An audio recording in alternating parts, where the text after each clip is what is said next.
अर्जुन और सुभद्रा के पुत्र वीर अभिमन्यु के बारे में सभी जानते हैं कि वे किस तरह चक्रव्यूह में फंसकर वीरगति को प्राप्त हो गए थे।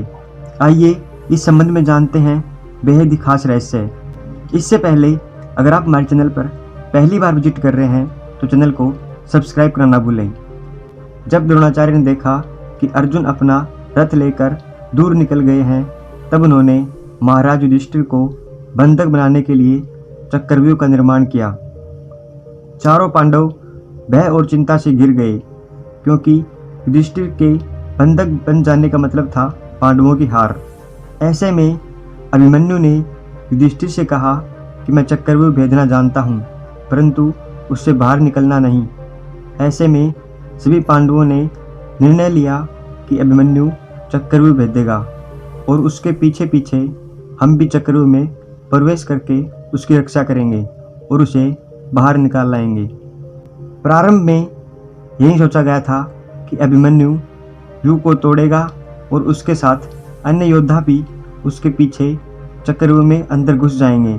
लेकिन जैसे ही अभिमन्यु घुसा और व्यूह फिर से बदला और पहली कतार पहले से ज़्यादा मजबूत हो गई, तो पीछे के योद्धा भीम, सात्विक, नकुल, सहदेव कोई भी अंदर घुस नहीं पाए।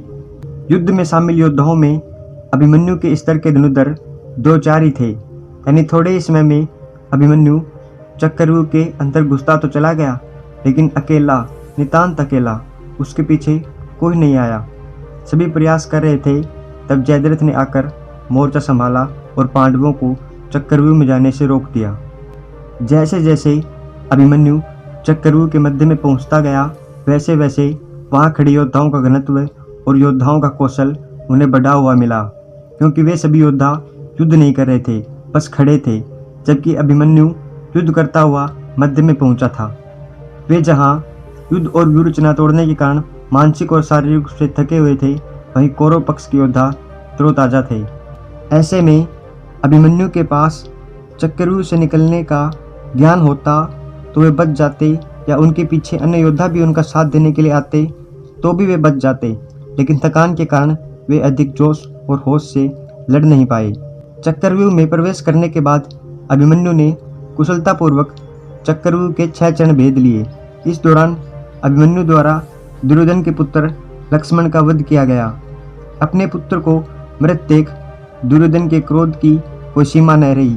तब कौरवों ने युद्ध के सारे नियम तोड़ दिए। 6 चरण पार करने के बाद अभिमन्यु जैसे ही 7वें और आखिरी चरण पर पहुंचे, तो उसे दुर्योधन, कर्ण, द्रोणाचार्य आदि सहित 7 महारथियों ने घेर लिया। वीर अभिमन्यु फिर भी साहसपूर्वक उनसे लड़ते रहे। सातों ने मिलकर अभिमन्यु के रथ के घोड़ों को मार दिया। फिर भी अभिमन्यु अपनी रक्षा के लिए रथ के पहिए को अपने ऊपर रक्षा कवच बनाते हुए रखकर दाएं हाथ से तलवारबाजी करते रहे। कुछ देर बाद वीर अभिमन्यु की तलवार टूट गई और रथ का पहिया भी चकनाचूर हो गया। अब अभिमन्यु निहत्था था। युद्ध के नियम के तहत निहत्थे पर वार नहीं करना था, किंतु तभी इस पीछे से निहत्थे अभिमन्यु पर जोरदार तलवार का प्रहार किया गया। इसके बाद एक के बाद एक 7 योद्धाओं ने उस पर वार कर दिए।